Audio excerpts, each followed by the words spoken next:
Muy buenos días, profesor. Hoy mi persona, Ana Sofía Benavides, le vengo a presentar mi tema sobre el contexto histórico y la relación entre el vitalismo y la felicidad. Comencemos. La relación entre el vitalismo y la felicidad.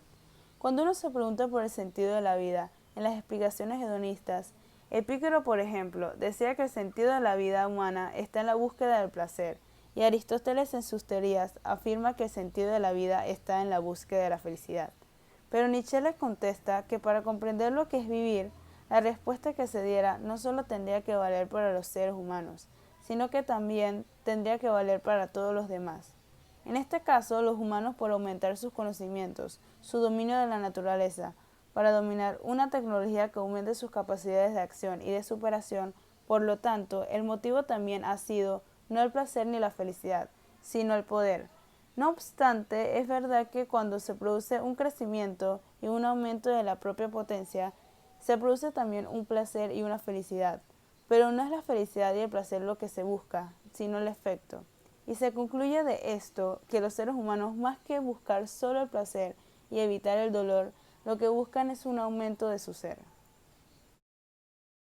Contexto histórico. El vitalismo se dio durante la segunda mitad del siglo XIX europeo, y uno de los acontecimientos históricos más relevantes de este periodo fue el fracaso de la Revolución de 1848 en Francia y en otros países. Federico Guillermo IV, que reinaba en Prusia, permitió en un primer momento el triunfo de los revolucionarios, pero luego posteriormente optó por reprimirlos utilizando la fuerza militar. Entonces los movimientos nacionalistas y democráticos fueron derrotados políticamente por el absolutismo del antiguo régimen, que fueron impregnados por la sociedad europea en ese momento. Nietzsche rechazó estas revoluciones populares y los sistemas democráticos porque, según él, lo que hacen es disolver a los individuos en la masa y de este modo imposibilita la aparición del superhombre. Este contexto histórico en el que vivió Nietzsche, cabe destacar la unificación alemana promovida por Bismarck, que era canciller de Prusia, quien convirtió a Alemania en la máxima potencia europea. Y Nietzsche pensaba de esta máxima potencia que disolvía a los individuos particulares profesor, a los mi persona Valerín Méndez le vengo a explicar lo que es mi tema, el pensamiento central de los filósofos, lo que es el yo. Nietzsche sostenía que todo acto o proyecto humano está motivado por la voluntad de poder. La voluntad de poder no es tan solo el poder sobre otros, sino el poder sobre uno mismo, algo que es necesario para la creatividad. Tal capacidad se manifiesta en la autonomía del superhombre, en su creatividad y coraje.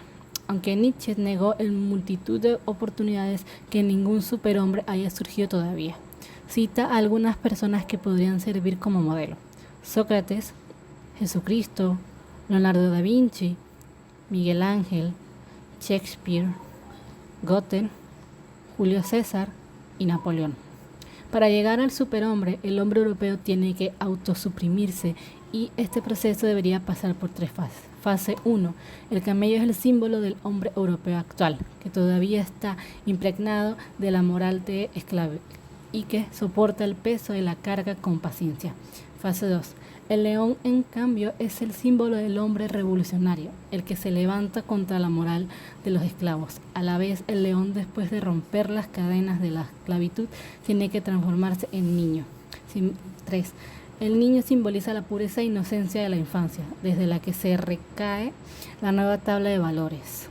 Schopenhauer, este pensador, divide el mundo en 2, el mundo como representación y el mundo como voluntad. El primero, que es el mundo ilusorio, por medio de nuestros sentidos, un mundo según yo y no en sí, lo verdad, lo real.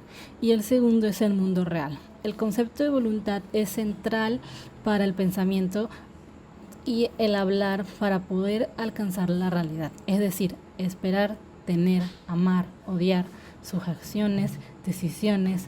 El mundo como voluntad tiene a partir desde la misma voluntad de su querer, desde lo que se le es conocido inmediatamente, es lo anterior al conocimiento. Esta voluntad es un monstruo que desea querer y seguir deseando, y todos somos parte de esta tragedia, donde un animal muere y la voluntad le da igual porque es reemplazado por otro.